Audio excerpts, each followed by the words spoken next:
யாழ்ப்பாணத்தில் இரட்டை சகோதரிகள் இருவர், அதாவது ட்வின்ஸ் பொம்பளை பிள்ளைகள் 2 பேர் தங்களுக்கு தாங்களே தீமூட்டி கொண்டதில் உயிரிழந்திருக்கிறார்கள். இந்த சோக சம்பவம் யாழ்ப்பாணம் புன்னாலை கட்டுவன் பகுதியிலே இடம்பெற்றிருக்கிறது. இந்த சம்பவம் இடம்பெற்றதை அடுத்து தீக்காயங்களுக்கு உள்ளான இருவரையும் யாழ்ப்பாணம் போதனா வைத்தியசாலையிலே கொண்டு போய் சேர்த்திருக்கிறார்கள். அங்கு அவசர சிகிச்சை பிரிவில் வைத்து அவர்களுக்கு சிகிச்சை அளிக்கப்பட்டது. இந்த நிலையில் தான் அவர்களுடைய உயிர் பிரிந்திருக்கிறது. சுன்னாகம் போலீஸ் பிரிவிற்குட்பட்ட புன்னாலை கட்டுவன் பகுதியில் இந்த சம்பவம் பதிவாகி இருக்கிறது. அந்த யாழ்ப்பாணம் போதனா வைத்தியசாலையில் அவர்கள் மரணப்படுக்கையில் இருக்கும் பொழுது அவர்கள் வழங்கிய வாக்குமூலம், எங்களுக்கு வாழ்வதற்கு விருப்பம் இல்லாத காரணத்தால் தான் இவ்வாறு செய்தோம் என்று அவர்கள் வாக்குமூலத்தை வழங்கியிருக்கிறார்கள். இது தொடர்பாக மானிப்பாய் போலீசார் மேலதிக விசாரணைகளை மேற்கொண்டு கொண்டிருக்கிறார்கள். இந்த சம்பவத்தை பொறுத்தவரையில் இரட்டை சகோதரிகள் இவ்வாறான ஒரு செயலில் ஈடுபட்டது என்பது ஒரு பெரும் அதிர்ச்சிக்குரிய விடயம். இது சாதாரணமாக இடம்பெறுகின்ற விடயம் அல்ல, ஒரு அரிதாக இடம்பெறுகின்ற விடயமாக இருக்கின்றது. கணவன் மனைவியர் சில இடங்களிலே இப்படியான முடிவுகளை எடுத்திருக்கிறார்கள். சில நேரம் குடும்பத்தோடு தங்களுடைய பிள்ளைகளோடு சேர்த்து இந்த மாதிரியான முடிவுகளை எடுத்திருக்கிறார்கள். ஆனால் இரட்டை சகோதரர்கள் இந்த முடிவுகளை எடுப்பது என்பது மிகவும் அரிதானது.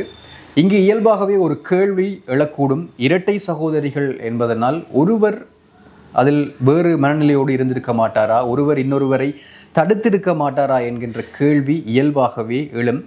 ஆனால் இப்படியான சூழ்நிலைகளை பொறுத்தவரையில் அதற்கு பின்னால் இருக்கக்கூடிய அந்த சமூக மற்றும் உளவியல் காரணங்கள் என்பது மிகவும் சிக்கலானதாக இருக்கும். இந்த ட்வின் பிரதர்ஸ் அல்லது ட்வின் சிஸ்டர்ஸ் இவைகளை பொறுத்த வரைக்கும் இவை சின்னனில் இருந்தே மிகவும் வலுவான ஒரு உணர்வு பிணைப்போடு வளர்பவர்களாக இருப்பார்கள்.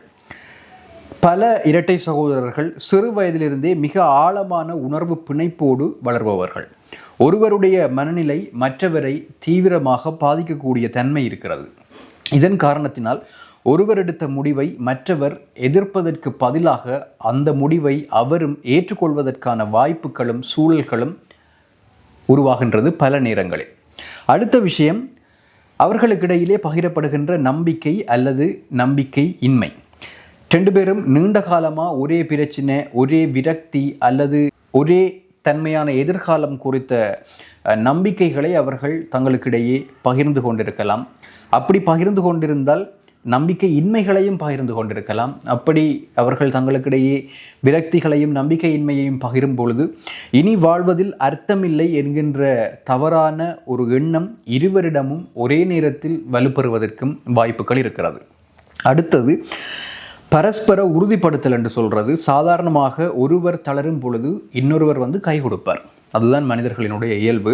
ஆனால் இந்த ட்வின்ஸின் சிச்சுவேஷன்ஸை பொறுத்த வரைக்கும் இருவரும் ஒரே நேரத்தில் கடுமையான மன அழுத்தத்தில் இருப்பார்களே, ஆனால் ஒருவர் மற்றவருடைய தவறான எண்ணத்தை உறுதிப்படுத்துகின்ற ஒரு அபாய நிலை உருவாகும். இதுதான் இப்படியான முடிவுகளுக்கு பெரும்பாலும் காரணமாக அமையும். அடுத்தது திடீரென்று எடுக்கப்படுகின்ற முடிவுகள் அல்லது உணர்ச்சி கொந்தளிப்புகள், உணர்ச்சி வெடிப்புகள் என்று கூறலாம்.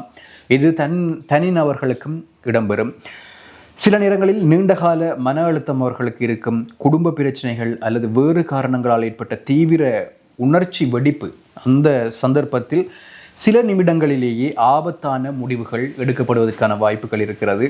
அவற்றை சிறிது நேரத்திற்கு பிறகு மாற்றிக்கொள்ளுகின்ற வாய்ப்பு அவர்களுக்கு கிடைக்காமல் போனால் இந்த மாதிரியான இறப்புகளை தவிர்க்க முடியாமல் போகும்.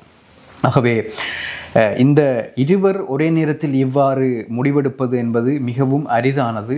ஆனால் இத்தகைய பிரச்சனைகளை பொறுத்த வரைக்கும் காவல்துறையும் மருத்துவ சட்ட அதிகாரிகளும் இந்த பாதிக்கப்பட்டவர்களினுடைய குடும்ப பின்னணி, சமூக பின்னணி, மற்றது அவர்களுக்கு இருந்த தொடர்புகள் எல்லா விஷயத்தையும் விரிவாக விசாரிப்பார்கள்.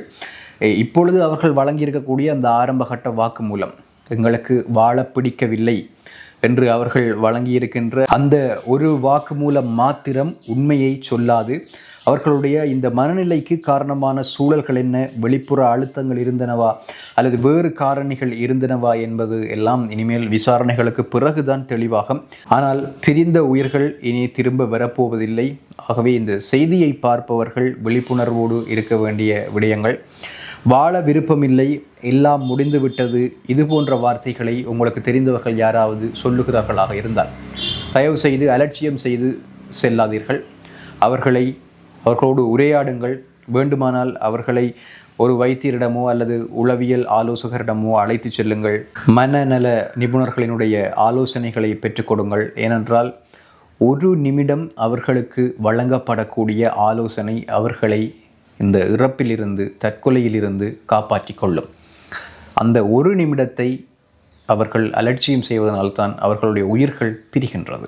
அடுத்தது, யாழ்ப்பாணத்தில் இடம்பெற்றிருக்கக்கூடிய இன்னும் ஒரு சோக சம்பவம் இன்றைய தினம் அதிகாலை இடம்பெற்றிருக்கிறது. காலை 2 மணியளவிலே குருநகர் 5ஆம் மாடி பகுதியில், குடியிருப்பு பகுதியில் இடம்பெற்ற ஒரு பட்டாசு வெடிப்பிலே ஒரு இளைஞர் ஒருவர் பலியாகி இருக்கின்றார். 32 வயதுடைய செல்வராசா கசிவன் என்பவரே இவ்வாறு உயிரிழந்திருக்கின்றார். கிடைத்திருக்கக்கூடிய ஆரம்பகட்ட தகவல்களின் அடிப்படையில் நேற்றைய தினம் மடுமாத ஆலய யாத்திரைக்காக பக்தர்கள் புறப்பட்டு சென்றிருக்கின்றார்கள். அப்படி புறப்பட்டு செல்கின்ற வேளையில் பட்டாசுகள் வெடிக்கப்பட்டிருக்கின்றன.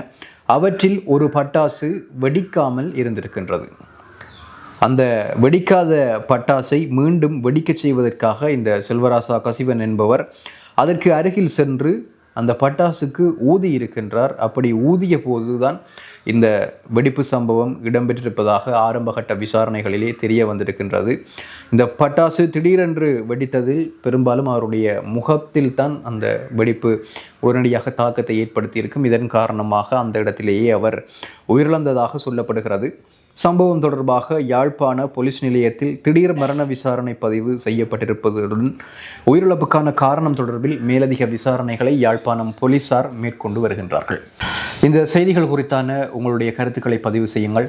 மற்றும் ஒரு காணொளியில் சந்திக்கலாம். நன்றி.